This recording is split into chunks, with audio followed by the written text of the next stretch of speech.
Over 7,000 millionaires left New York City last year, and London just lost more ultra-wealthy residents than it gained. The cities they're fleeing to?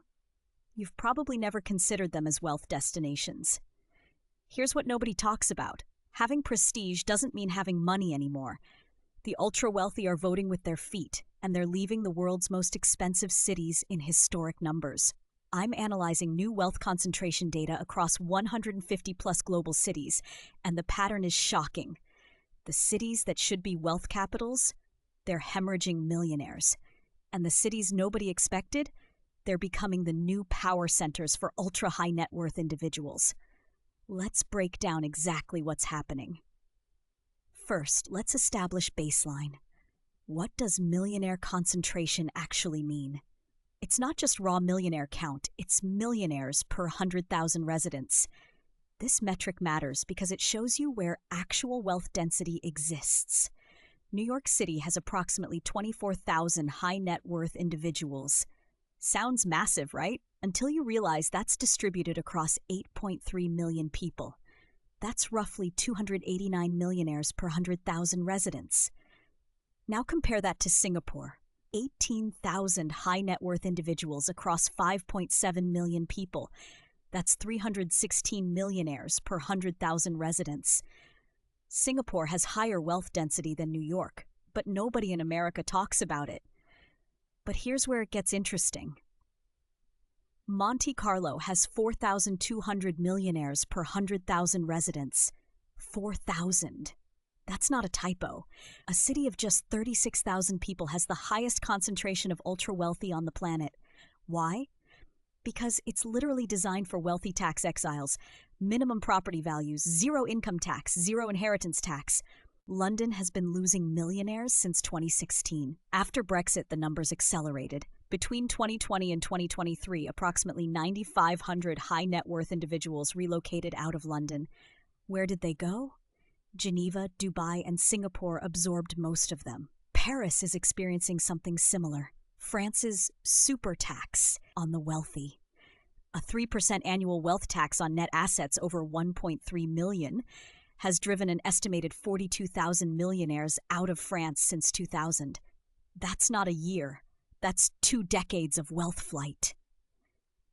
Now you might think, okay, taxes. That explains some movement. But that's not the complete picture. The real driver is something more fundamental. Cost of living relative to lifestyle quality. Let me show you what I mean. In Manhattan, the median price per square foot for luxury real estate is $4,200. In London's Mayfair, it's £8,900 per square foot, roughly $11,000. In Miami's Brickell, it's $900 per square foot. You can buy 5 Miami penthouses for the price of 1 London penthouse. But here's the strategic part that wealthy individuals are realizing. The lifestyle in Miami is indistinguishable from London. Same restaurants, same nightlife, same cultural events, better weather, lower taxes, way cheaper real estate. Why pay 12x more? This is creating a cascading effect. As wealthy people relocate to cheaper cities, those cities become wealthier. More luxury infrastructure gets built, more high-end services open, and suddenly the cheaper city becomes more attractive to ultra-high net worth individuals than the prestigious old city. It's a feedback loop. Let's map the winners in this wealth migration.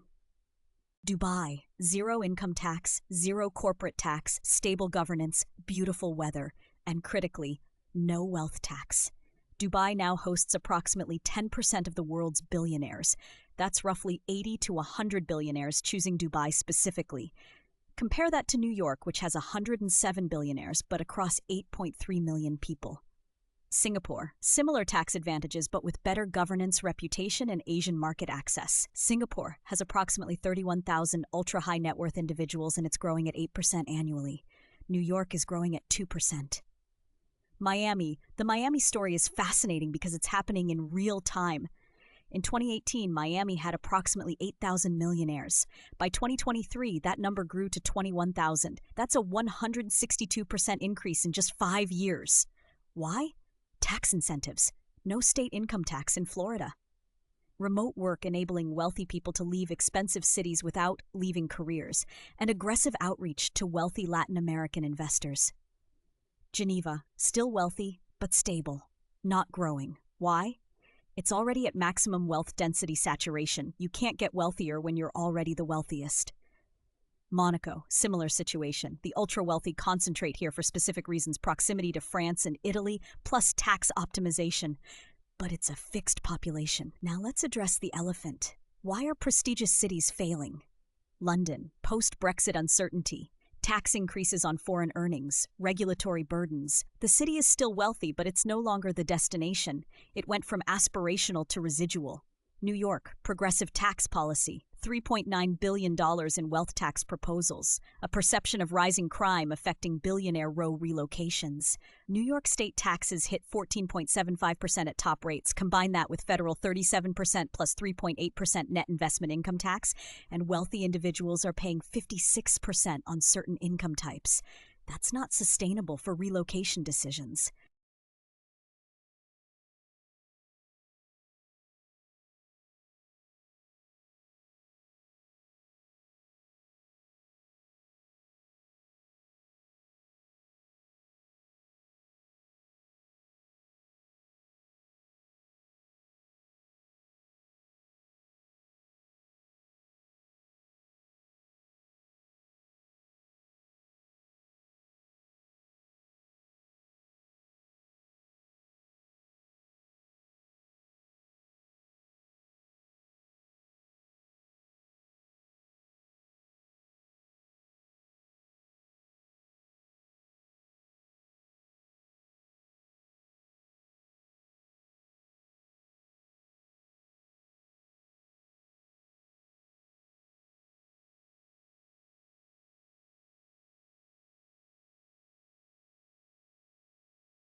Ultra-wealthy needed to be in financial capitals for business. Now they don't.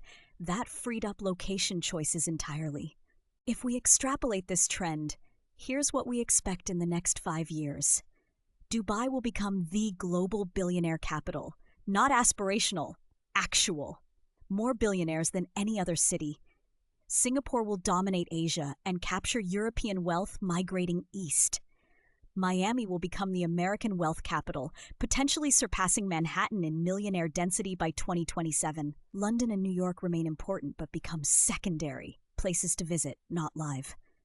Emerging dark horses: Lisbon, digital nomad visas, low-cost European access, Zurich and Abu Dhabi, new investment. Now, quick reality check. This data isn't speculative. It's drawn from Henley & Partners wealth migration reports, Knight Frank luxury real estate data, and UH&W tracking studies. The numbers are real. The migration is real. And it's accelerating. But here's what's important. This tells you something fundamental about how capital flows. Capital doesn't reward sentiment or history. It rewards optimization. The cities that optimize for wealthy individuals win. The cities that don't, lose. This is a macro signal about how the world actually works versus how we think it works.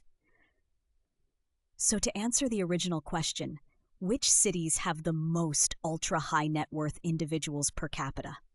Monte Carlo, 4,200 per 100K, Singapore, 316 per 100K, Dubai, 280 per 100K, and Miami, rapidly approaching 200 per 100K. But the more important question is, which cities are gaining them? And that answer is shifting the global wealth landscape in real time. If you're watching this because you care about wealth statistics, economic